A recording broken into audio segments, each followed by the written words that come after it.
Hai guys, happy Sunday. Apa kabar semua hari ini? Saya percaya bahwa kita semua dalam perlindungan Tuhan. Dan tentunya firman Tuhan hari ini yang kita dengar akan senantiasa menjaga kita semua.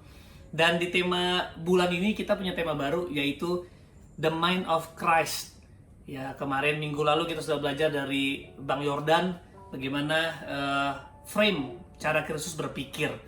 Saya amazed banget, saya diberkati banget dengan apa yang beliau bagikan. Dan hari ini kita akan belajar sesuatu yang sangat esensi juga, bagaimana menjadi sebuah culture di kita, ya, sebuah budaya di kita, ya. The mind of the covenant, pikiran ikat janji. Dan disinilah kita akan memahami budaya kita. Pertama bicara tentang mercy, bagaimana kita memberikan kemurahan sebesar Tuhan memberikan kita kemurahan. Kenapa Tuhan memberikan kemurahan? Tentu karena Dia is the God of mercy.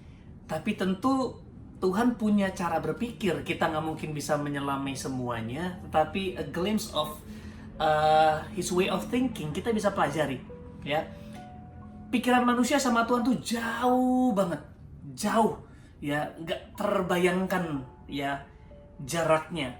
Yesaya 55 ayat 8-9 mengatakan, pikiranku bukan pikiranmu, Tuhan bilang, dan jalanku bukan jalanmu. Setinggi langit di atas bumi. Ini bukan ngomongin langit, tapi setinggi surga, ya. Setinggi langit di atas bumi, setinggi itulah pikiranku atas pikiranmu, dan jalanku di atas jalanmu. Dan pikiran kita sama Tuhan jauh banget, ya. Mau menerima, beri. Mau mendapatkan, lepaskan. Kalau mau di atas, kamu harus ada di bawah. Kalau kamu mau jadi pemimpin, jadilah pelayan. Kalau mau jadi terbesar, jadi terkecil. Kalau mau hidup, mati. Ini kayak, man, gimana sih? Makanya kita dipanggil menjadi seperti Kristus. Dan kita harus belajar cara Yesus berpikir. Pernah gak sih kamu bertanya-tanya kayak, ini orang kenapa sih mikir kayak gitu? Gila ya, gue gak paham deh kenapa dia bisa mikir kayak gitu. Ya, sering gak sih kita punya pikiran kayak gitu? Ya, gak ngerti banget asli itu jalan pikiran dari mana sih? Kok dia bisa gitu ya? Nah, kira-kira Tuhan gitu juga gak sama kita? Sementara kita berpikir kayaknya kita udah cukup berhikmat, tapi bisa jadi karena setinggi langit dari bumi, ya, setinggi langit dari bumi, begitulah pikiran kita dengan Tuhan. Ya, mungkin Tuhan juga bicara seperti itu, mungkin malaikat-malaikatnya. Aku bingung ya, ini orang kenapa masih mikir kayak gitu ya? Makanya Yesus kan dalam perjalanannya dengan murid-muridnya sering kali berkecamuk dengan cara manusia berpikir, cara murid-muridnya berpikir. Ya, ketika dia memberi makan 5.000 orang dengan 5 roti 2 ikan, setelah itu murid-muridnya masih khawatir. Mereka nggak cukup punya dengan roti yang ada. Bayangin loh, Tuhan udah berikan 5 roti 2 ikan untuk berikan 5.000 orang, dan bahkan itu ada sisa. Dan setelah itu mereka masih berpikir, masih takut, kurang. Ya, inilah cara manusia berpikir, selalu berpikir dari kekurangan, berpikir dari keterbatasan, berpikir dari apa yang gak ada, apa yang jelek, apa yang kurang, apa yang gak sanggup. Tapi Yesus berpikir from above, dari kelimpahan, dari kecukupan, dari kebesaran. Makanya dia bilang dialah yang sanggup melakukan jauh lebih banyak, ya, menurut kekayaan kemuliaannya. Makanya hari ini kita mau belajar supaya kita bisa berpikir dari atas. Ya, kita sebagai anak-anak Allah. Nah, nanti minggu depan kita akan bahas cara berpikir Kristus yang dari kelimpahan, ya, yang berani banget berpikir akan kemustahilan. Tapi hari ini kita mau belajar yang namanya the mind of the covenant, cara berpikir ikat janji, ya. Roma 12 ayat 14, 17, 18 dan 20-21. Berkatilah siapa yang menganiaya kamu. Berkatilah dan jangan mengutuk. Ini aja udah konslet di pikiran kita. Gimana? Berkati siapa yang menganiaya kamu. Berkatilah dan jangan mengutuk. Kurang lebih, berkatilah dia yang nyinyir sama kamu, berkatilah dia yang menyakiti kamu, berkatilah dia yang membuat hidupmu mungkin kayaknya gak enak, gak nyaman. Janganlah membalas kejahatan dengan kejahatan, lakukanlah apa yang baik bagi semua orang, sedapat-dapatnya kalau hal itu bergantung padamu, hiduplah dalam perdamaian dengan semua orang. Tetapi jika seterumu lapar, berilah dia makan. Jika ia haus, berilah dia minum. Seringkali kalau kita udah gak suka sama orang, tersinggung sama orang, kesel pas liat IG-nya, kan, syukur, walaupun gak muncul di mulut, tapi di hati kita kayak, kan, gue bilang kan, tapi enggak. Segitu cara Tuhan berpikir, sehingga ketika melihat seteru lapar, muncul belas kasihan. Bukan syukur-syukurin, tapi kayak, muncul kayak Tuhan, aduh Tuhan tolong dia Tuhan. Ya, jika ia haus, berilah dia minum. Dengan berbuat demikian, kamu menumpukan bara api di atas kepalanya. Janganlah kamu kalah terhadap kejahatan, tetapi kalahkanlah kejahatan dengan kebaikan. Ini kan pikiran yang kontra banget dengan dunia pada umumnya. Justru kita harus menang lawan kejahatan dengan kebaikan. Bahkan bukannya main level, lu sejahat ini sama gue, ya udah deh, gue samain. Nah ini kan manusia duniawi. Tapi kalau manusia ilahi, lu kasih segini, gue kasih lu di atas. Bukan untuk bertanding, bukan untuk menunjukkan siapa kita dan membuat jadi kayak sombong, tapi this is who we are. Sebuah hal yang natural kalau we have the mind of Christ. This is the mind of the covenant. Saya ngomong gini, ini bicara tentang khususnya gereja lokal. Karena kita nggak bisa punya covenant sama semua orang. Ya, kita harus mengasihi semua orang. Kita harus bisa baik sama semua orang, ya. Nah, kita bilang sedapat-dapatnya kita harus berdamai dengan semua orang, kita harus bisa memberkati, ya. Tapi untuk punya covenant, minimal kita harus punya pikiran the mind of the covenant ini terhadap keluarga kita. Dan yang kedua, terhadap keluarga rohani, atau kita bisa bilang komunitas lokal, tempat di mana kita bertumbuh di atas dasar firman Tuhan. That's your spiritual family. Kalau udah ngomongin family, berarti udah ngomongin covenant atau ikat janji. Mustahil kita bisa membangun hubungan yang levelnya ikat janji tanpa pikiran ikat janji. Karena manusia pada umumnya berpikir di level bukan covenant, tapi convenient. Kalau covenant itu di dalam gereja lokal kita bisa berbaur sama semua orang. Walaupun kita ada nggak cocok sama kebanyakan orang, beberapa orang, tapi kita bisa main. Kenapa? Karena basicnya covenant. Basicnya adalah kasih tanpa syarat, kasih tanpa klasifikasi, kasih tanpa kategori. Maka kita bisa mengasihi tanpa tersandung dengan kelemahannya. Walaupun nggak semua orang kita bisa dekat. Tapi kalau convenient people, kita hanya mau main sama yang setuju sama kita, selevel sama kita, sedewasa dengan kita, sepemahaman dengan kita. Padahal kan dalam keluarga kita punya pemahaman yang berbeda-beda. Ada yang sudah di level dewasa tingkat sini, tingkat sana, tingkat sono, ya kan, tingkat belakang sono. Tapi Alkitab juga bilang, terimalah mereka yang imannya lemah tanpa mempercakapkan pendapatnya, Roma 14 ayat 1. Jadi this is the mind of Christ, the mind of covenant. Nah, teman-teman, kita tahu bahwa visi muda adalah menjadi serupa dengan Kristus. Kita mau menjadi serupa dengan Kristus. Nah, sebenarnya Roma 12 udah kasih tahu kuncinya untuk bisa menjadi seperti Kristus bagaimana. Ya, Roma 12 ayat 2 New Living Translation, dia bilang gini. Don't copy the behavior and customs of this world. Jangan tiru gaya hidupnya dunia ini. Ingat, gaya hidup datang dari gaya berpikir selalu. Jadi ketika dibilang jangan tiru gaya hidup mereka, sama aja kayak jangan tiru budaya mereka. Budaya datang dari cara berpikir, system belief. Tetapi biarkan, let God transform you into a new person. Jadi biarkan Tuhan mentransformasi kita. Ingat, transformasi datang dari Tuhan, bukan kita. Usaha kita percuma. Harus Tuhan yang mengubahkan kita. Ketika Tuhan bilang mengubahkan kita menjadi orang yang baru, itu bicara tentang menjadi seperti Kristus. Saya dengan segala kekurangan, dengan segala personality saya, diubahkan menjadi seperti Kristus. Jadi bukan nambah sukses, nambah hebat, nambah banyak, atau sekedar jadi lebih berbijak. Tapi apart from Christ, enggak gitu. Tapi kita jadi segala sesuatu, segala arah ke arah Kristus. Menjadi seperti Dia.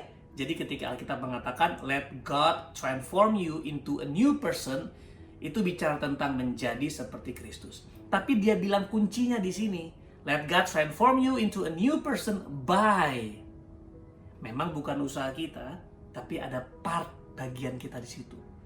Bagian kita adalah changing the way we think. Let God transform you into a new person by changing the way you think. Makanya banyak kita kan kayak, aku udah berdoa, aku udah berpuasa, tolong kuasamu Tuhan. Memang semua karena anugerah. Tetapi justru ketika kita minta perubahan dari Tuhan, Tuhan kasih anugerahnya untuk menguatkan kita mengambil keputusan. Untuk mengubah cara kita berpikir, itu harus dengan kesengajaan. Semua kemanusiaan kita dilimpahi dengan keilahian Tuhan untuk membuat keputusan. Gak bisa, Tuhan, I don't wanna change. Aku gak mau berubah, tolong ubah aku. Ya lu gak mungkin berubah. Harus bilang, Tuhan, aku mau berubah. Help me. Bantu aku. Itu kan namanya pikul salib, sangkal diri, ikut aku. Ada peran kita pikul salib, sangkal diri, ikut dia. Kalau terus-terusan kita sekedar mengharapkan Tuhan tanpa memaksa diri kita, intentional dengan sengaja, dengan perencanaan untuk mengubah cara kita berpikir, maka kita nggak mungkin bisa diubahin. Ya, John C. Maxwell mengatakan bahwa seringkali kita mengharapkan untuk berubah, tapi tanpa merubah cara kita berpikir adalah kesia-siaan. Ya, makanya kita perlu mengubah cara kita berpikir untuk mengubah keberadaan kita, mengubah sepenuhnya hidup kita menjadi semakin serupa dengan Tuhan. Jadi Tuhan mengubahkan kita menjadi seperti Dia. Ya, itu beriringan dengan kita mengubah pikiran kita seperti pikirannya. Makanya ada firman Tuhan, kita punya segala sesuatu. Kita punya segala sesuatu yang kita butuhkan untuk mengubah cara kita berpikir. Firman Tuhan, hadirat Tuhan, keluarga Tuhan. Itu 3 hal terutama yang kemarin juga Pastor Rico mengingatkan kembali. Kita bisa untuk mengubah cara kita berpikir. Pertanyaannya bukan bisa atau enggak, mau atau enggak. Sanggup nggak mungkin bisa tanpa anugerahnya. Masalahnya mau enggak, ada niat untuk kesana enggak, atau kita menyerah.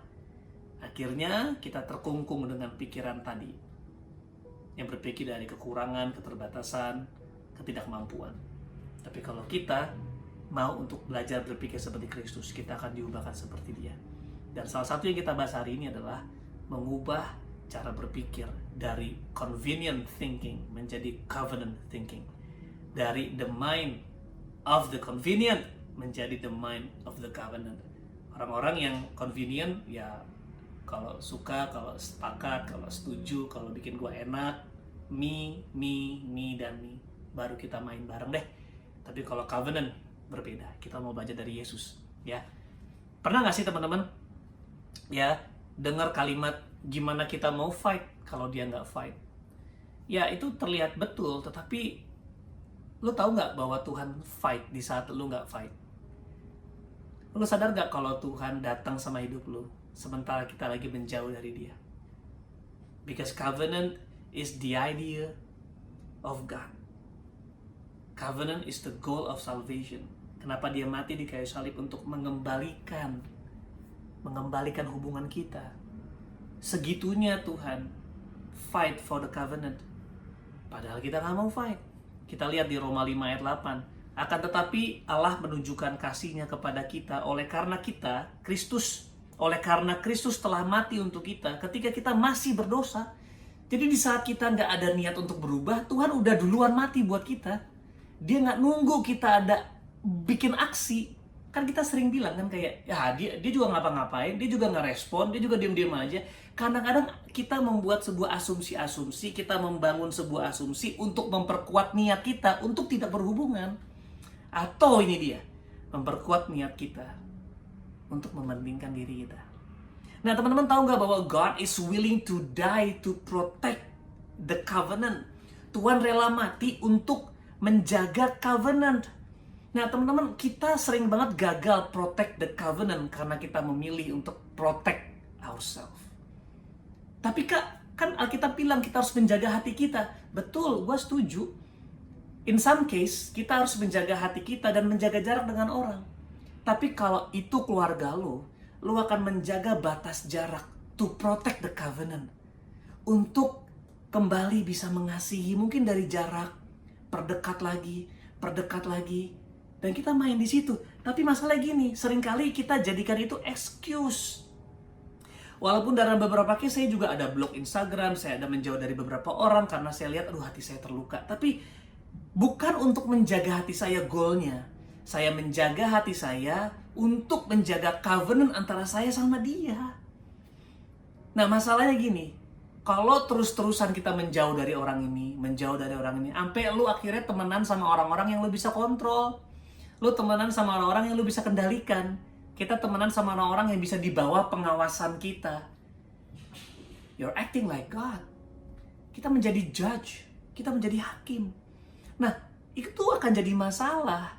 Memang sewaktu-waktu kita perlu menjaga hati kita untuk mengubah ya intensitas dan sebagainya. Tapi kalau terus-terusan kita menjauh karena alasan mau jaga hati, mungkin masalahnya yang kita jaga adalah hati yang salah. Yang kita protek adalah hati yang terluka, diprotek terus supaya aduh di luka ini jangan disentuh, ditutup terus. Karena kalau dikorek sakit. Jadi hati yang nggak benar yang dijaga, hati yang selfish, hati yang sombong, hati yang nggak peduli, hati yang kritikal. Kritikalnya bukan kritikal yang membangun ya, tapi kritik yang menuduh, eksklusif. Nah, hati ini jangan dijaga, bro, sis. Hati ini dibuang. Hati yang tidak baik itu dibuang. Hati yang baik dijaga. Hati yang mengasihi, hati yang peduli, hati yang penuh belas kasihan, hati yang mementingkan orang lain, hati yang penuh kerinduan untuk bersatu. Ini yang dijaga. Makanya kalau kita terus-terusan jauh dari orang, something wrong. Ya, ada yang salah dengan penjagaan kita. Mungkin selama ini hati yang kita jaga adalah hati yang selfish. Teman-teman harus dibuang. Ini cara berpikir Kristus. Dia rela mati, turun loh sebagai manusia, mengambil dosa kita, supaya kita yang berdosa dibenarkan. Segitu crazy-nya his way of thinking, mau protect the covenant. Dia rela disakiti loh, dihianati. Dia sampai basuh kakinya. Dia tahu orang-orang yang dia basuh, orang-orang yang akan meninggalkan dia. Dia basuh kaki Yudas. Dia tahu Yudas akan mengkhianati, akan menyerahkan kepada pasukan Romawi. Dia tahu Petrus akan menyangkal. Dia tahu Thomas akan tidak percaya dan ragu. Dia tahu murid-muridnya akan meninggalkan. Dia tahu. Tapi still dia basuh. Kok bisa? The mind of the covenant. Tidak memikir dirinya lebih penting dari orang lain. Berpikir bahwa I'm willing to die to protect the covenant. Teman-teman lihat ada Bible story tentang Hosea. Ya di Hosea 1 ayat 2 ini gambaran yang luar biasa banget. Hosea 1 ayat 2 BMK. Ketika Tuhan pertama kali berbicara kepada bangsa Israel dengan perantaraanku, Tuhan berkata, Hosea, kawinilah seorang yang suka melacur. Wow, ini teknik pencarian jodoh yang beyond boundaries.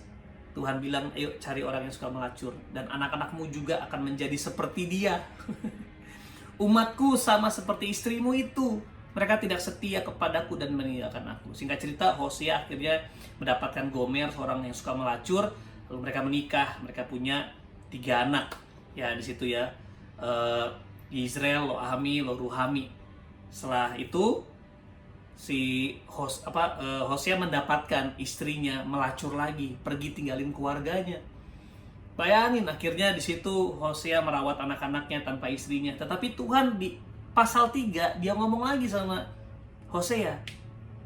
Tuhan berkata kepadaku, pergilah lagi dan cintailah seorang wanita yang suka berzina. Cintailah dia seperti aku juga mencintai orang Israel, sekalipun mereka meninggalkan aku dan menyembah ilah-ilah lain, serta suka persembahkan kue kismis kepada berhala. Dia bilang gini, Hosea, jemput lagi istrimu, protect your covenant. Walaupun dia sudah apa? Dia sudah mengkhianati covenant-nya. Dan dia bilang gini, beginilah cintaku sama umatku yang sudah mengkhianati covenant. I'm willing to die to protect, to regain the covenant, untuk mendapatkan kembali perjanjian itu, ikat janji itu.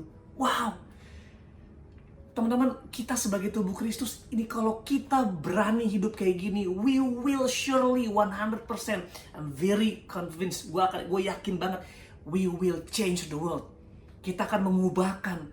Makanya Yesus berdoa, Tuhan sebagaimana aku satu, aku berdoa supaya mereka menjadi satu, supaya dunia tahu.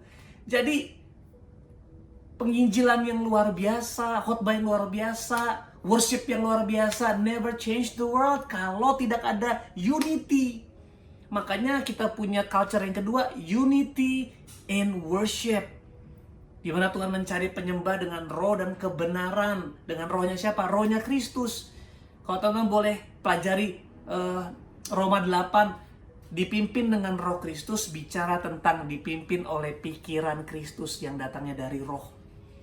So led by the Spirit is led by the mind of Christ. Dan the mind of Christ salah satunya, dia memiliki covenant thinking. Dia bukan berpikir organisasional, bukan berpikir struktural, bukan ngomongin job desk, sorry bukan job desk gua nih, job desk lu. Itu tendensi untuk kita bisa berpikir convenient, bukan covenant. Kalau covenant gini, aku dapat job desk 1, aku lakukan 2. Matius 5, disuruh jalan 1 mil, aku jalan 2 mil. Why? Karena bukan tentang saya, tentang orang lain. I'm willing to die. I'm willing to do yang bukan harusnya aku lakukan. 1 Petrus 2 bilang apa? Berbahagialah kalau orang harus menanggung apa yang dia tanggung, karena perhatiannya kepada Kristus. Wow, teman-teman. Nah, aku mau tutup dengan ini. Kenapa bisa seluar biasa itu Tuhan suruh Hosea nikahi kembali istri yang sudah melacur? Sederhana, the mind of the covenant.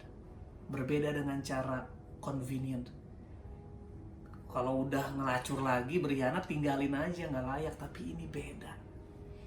Aku harap kita bisa menerapin dengan dewasa. Ini nggak bisa kita terapin sama semua orang. Tapi in the family, worth it.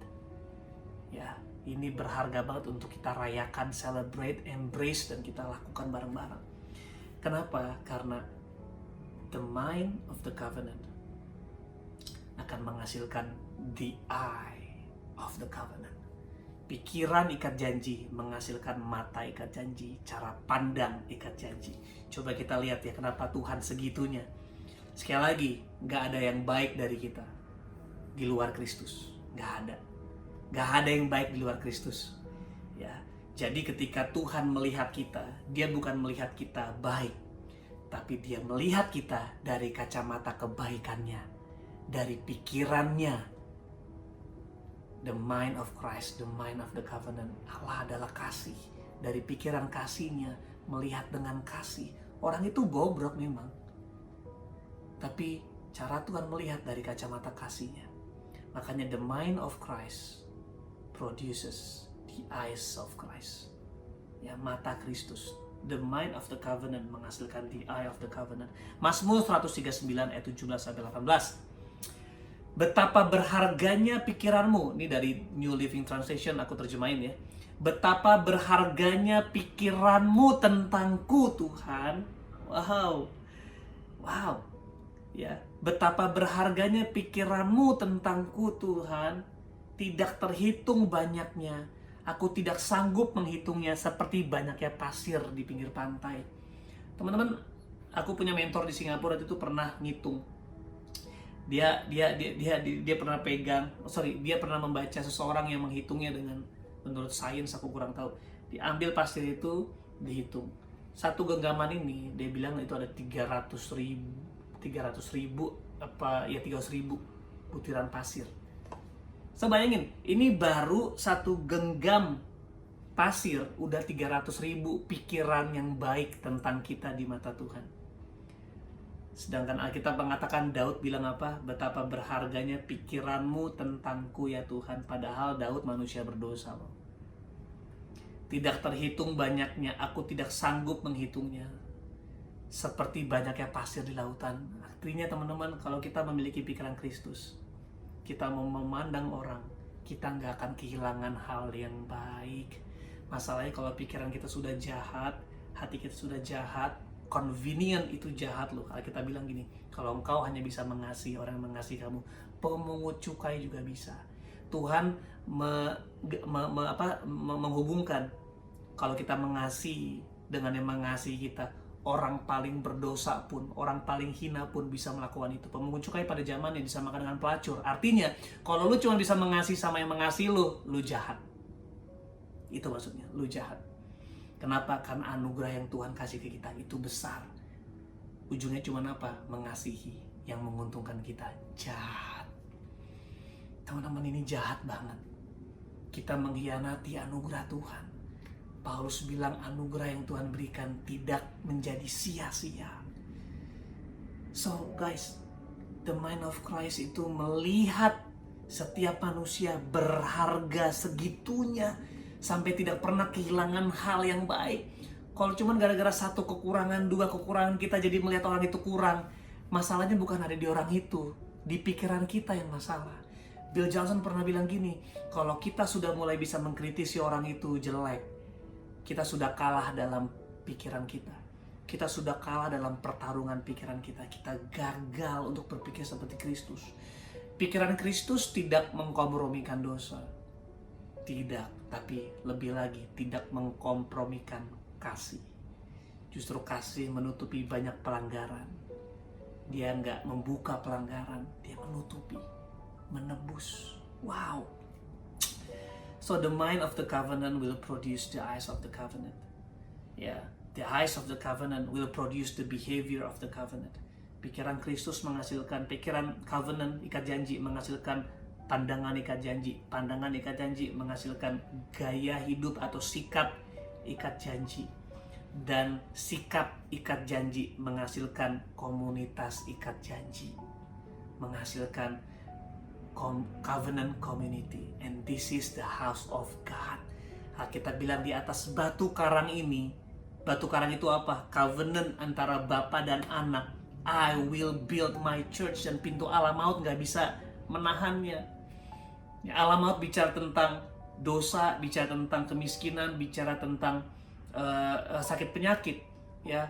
Bicara tentang this is the element of the kingdom of darkness. Kalau kita mau membangun gereja ini, we will experience kesembuhan, keselamatan, kita breakthrough. Wow. So aku berdoa supaya kita semua hari ini, teman-teman, change the way you think, karena Tuhan hanya akan mengubahmu sejauh kamu mau mengubah pikiranmu.